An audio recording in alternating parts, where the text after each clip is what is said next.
I need to tell you something. And I've been putting this off for a long time because honestly, I didn't know how to say it without sounding like I'm asking for sympathy or making excuses or just being that person who couldn't handle what they started. But here's the thing. Here's the thing I've learned. The stories that scare us the most to tell are usually the ones that need telling. So, deep breath. Here we are. It was a Tuesday. I remember that because Tuesdays always felt like the forgotten middle child of the week, Not the optimism of Monday, not even the hump day relief of Wednesday, just Tuesday. I was sitting in my apartment, this cramped one-bedroom in Brooklyn that smelled perpetually of the Thai restaurant downstairs, that mix of basil and fish sauce that would cling to your clothes. And I was scrolling, just scrolling the way we all do when we're avoiding the real work, avoiding the thing we should be doing. My laptop was open to a manuscript I hadn't touched in 3 weeks. The cursor just blinking, mocking me. I've been trying to write my 4th book. The 3rd one had done okay. Not great, just okay. And my editor, Sarah, wonderful Sarah, who championed me since the beginning, she'd been patient. But I could hear it in her emails, that subtle shift from take your time to just checking in to we really need to discuss timeline. The pressure was this constant weight on my chest, like someone sitting there, just sitting there and not moving. So instead of writing, I did what any self-respecting procrastinator does. I opened Twitter, and I saw this thread going around about childhood fears, really silly stuff, and I thought I'd be clever. I'd craft this joke, this little observation about how we're all just grown-ups pretending we have it together when really we're still scared of the dark and authority figures and phone calls from numbers we don't recognize. Took me maybe 2 minutes to write. Posted it. Went back to staring at my manuscript. 3 hours later, my phone wouldn't stop buzzing. And I mean wouldn't stop. It was like holding an angry hornet in my palm. The joke had taken off. 20,000 retweets. Then 50. Then 100,000. By midnight, it was everywhere. People were screenshotting it, sharing it on Instagram, on Facebook. Someone even made it into one of those aesthetic quote images with a sunset background. I remember sitting there in the glow of my phone screen, watching the numbers climb, and feeling this surge of God validation, recognition, the thing I'd been chasing with my actual work, my real work. And here it was happening because of a throwaway joke I typed while avoiding responsibility. My friend Marcus called me that night. Marcus, who I've known since we were both broke writers sharing a table at the same coffee shop in 2009, back when we thought success was just around the corner if we worked hard enough. And he said, "Man, you're blowing up. This is amazing." And I laughed. I laughed because it felt good to be seen, to be acknowledged, to have something I made resonate with people. But here's what I didn't know. Here's what I couldn't have known sitting there in that moment, feeling like maybe I was still relevant, still had something to offer. Within that joke, buried in the casual wording I'd thrown together, was a phrase, just a phrase. 3 words that, taken out of context, taken a wrong way, could be interpreted as mocking, as insensitive, as punching down at a group I would never intentionally hurt. I didn't see it. God, I didn't see it. I was so focused on the overall point, the self-deprecating humor, the universal truth I was trying to capture, that I didn't see how those 3 words could be read differently, how they could wound. The first comments came the next morning. I woke up to my mentions being a war zone. Disappointed in you. Thought you were better than this. Absolutely disgusting.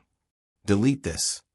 I sat there in bed, my heart hammering against my ribs like it was trying to escape my chest, scrolling through hundreds then thousands of responses and slowly understanding what I'd done. The hurt I'd caused without meaning to, without even realizing. I deleted the tweet immediately, posted an apology. But the internet doesn't forget, and it doesn't always forgive.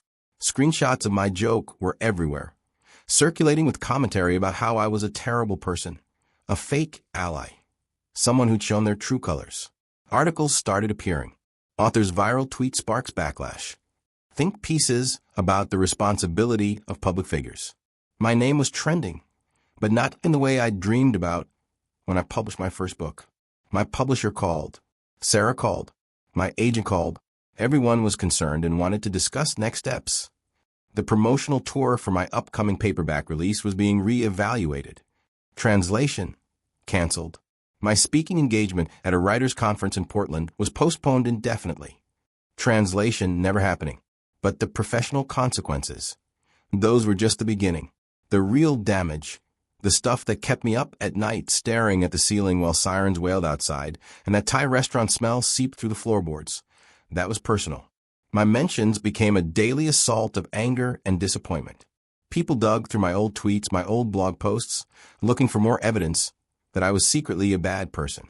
They found a joke from 2011 that maybe hadn't aged well.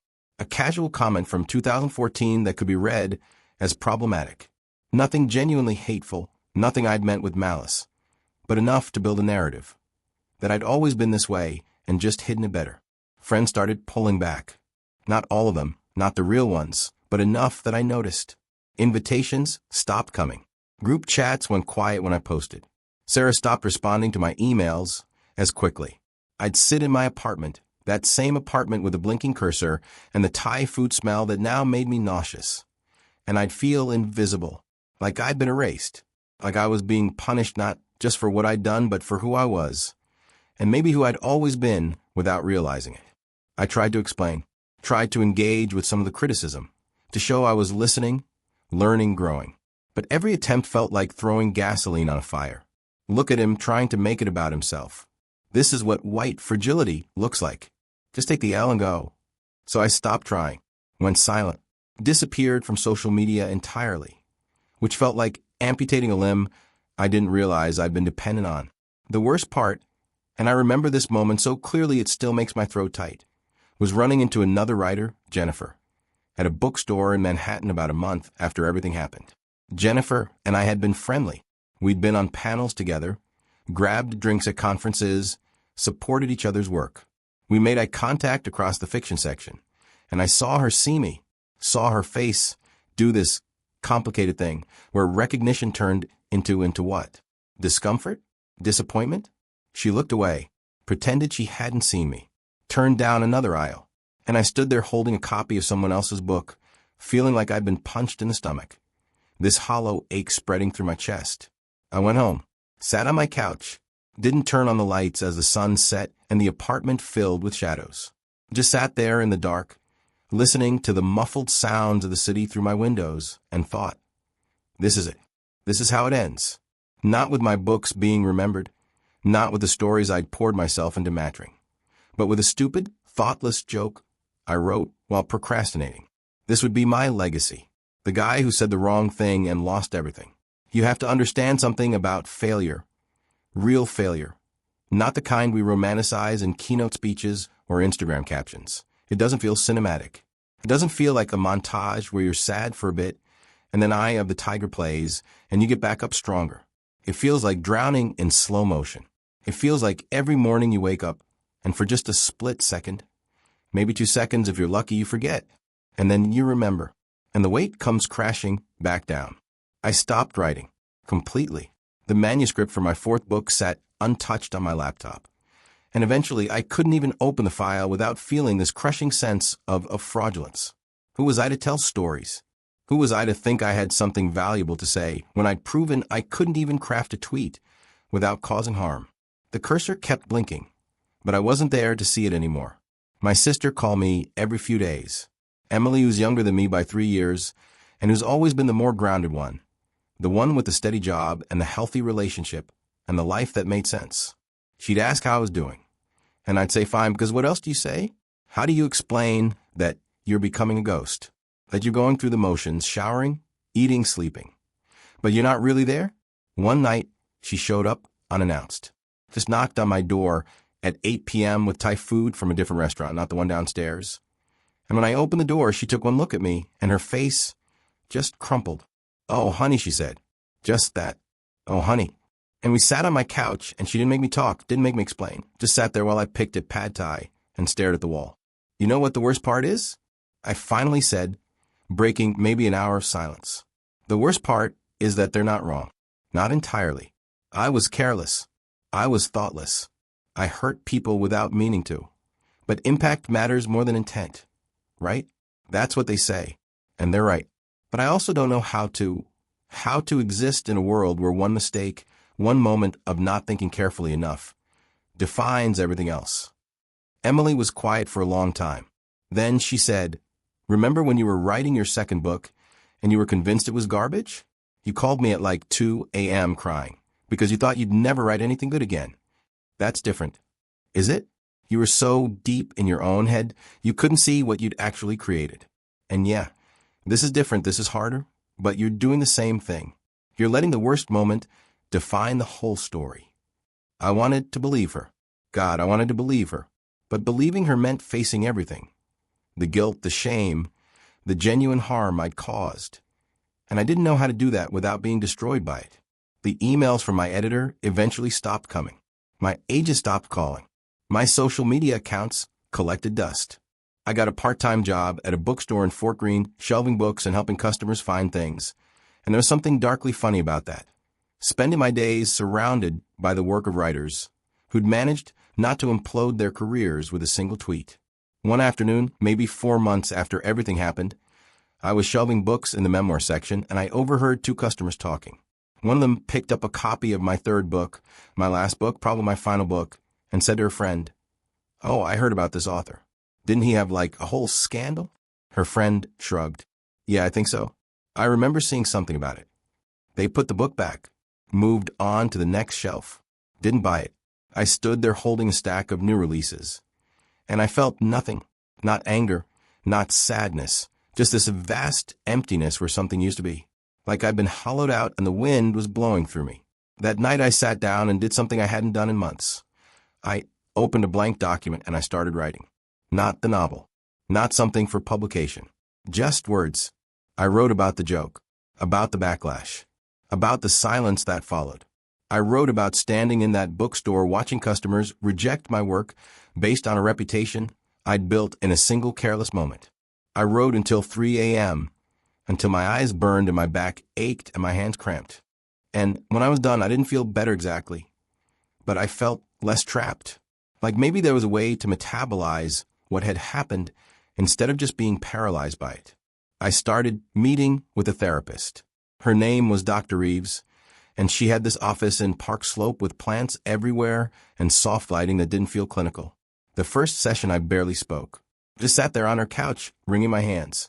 She didn't push, just waited. Finally I said, "I don't know how to forgive myself." "Tell me what you think you need forgiveness for," she said. And I did. I told her everything.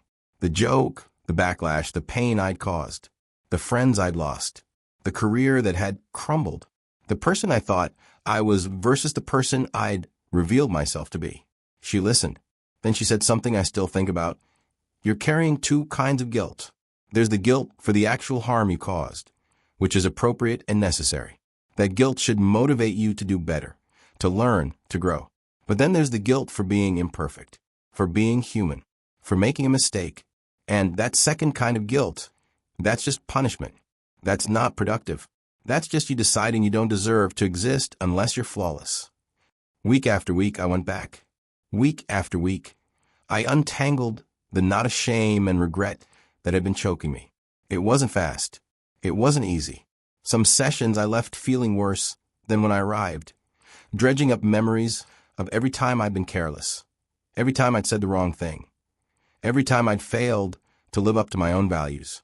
But slowly, and I mean slowly like watching a wound heal, so gradually you can't see it happening day to day, but over weeks and months you notice the difference. I started to separate what I'd done from who I was.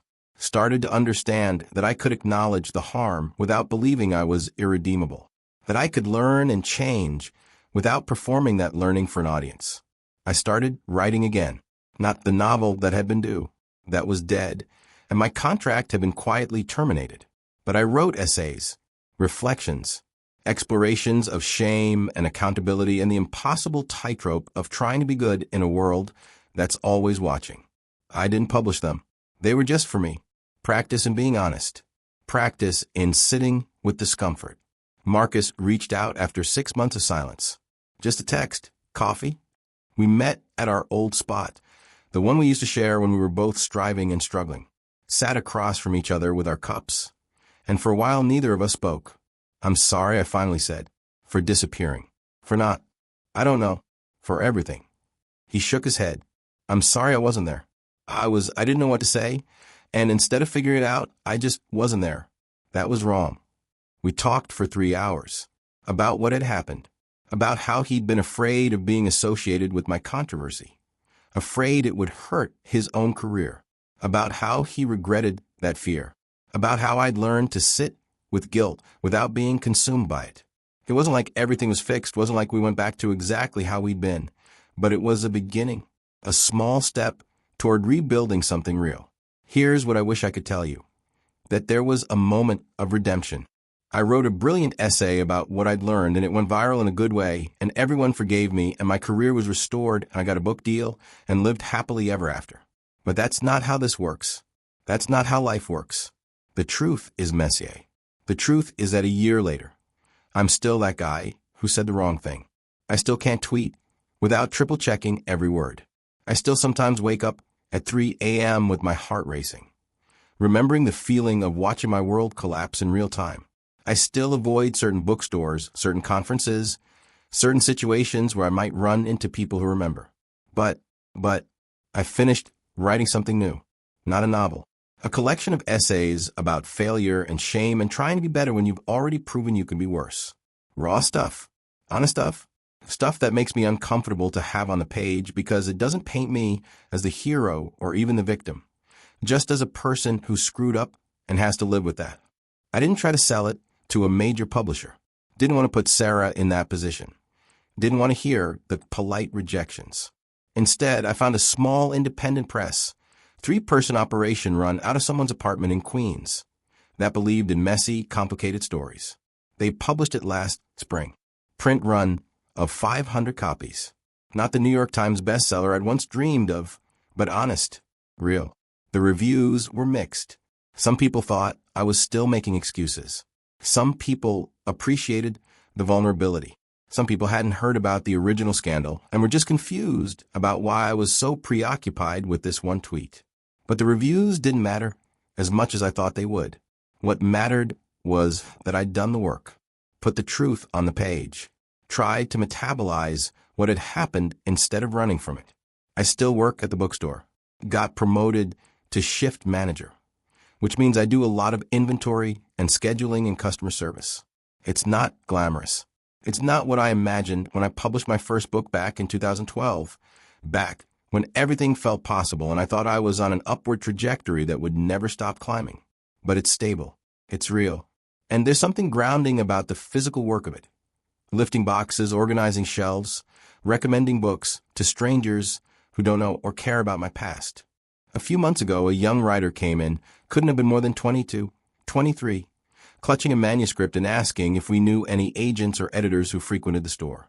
I saw myself in her so clearly it hurt, that desperate hunger for recognition, that belief that the right connection would change everything, that need to be seen and validated and told you matter. I made her coffee in the break room, talked to her about her work, about the industry, about the long, unglamorous slog of building a career. And then I told her my story, not in detail, not with self-pity, just the facts, that I'd had some success, that I'd made a mistake, that it had cost me almost everything, that I was still figuring out what came next.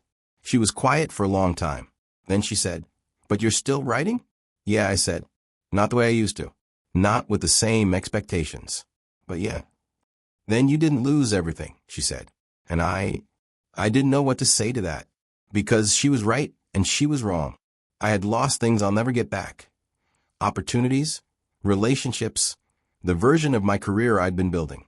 But I was still here, still writing, still trying. Emily came to visit last month.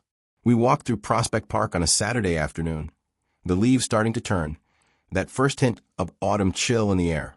We didn't talk about the scandal. Didn't need to. Instead, she told me about her work, her partner, her life.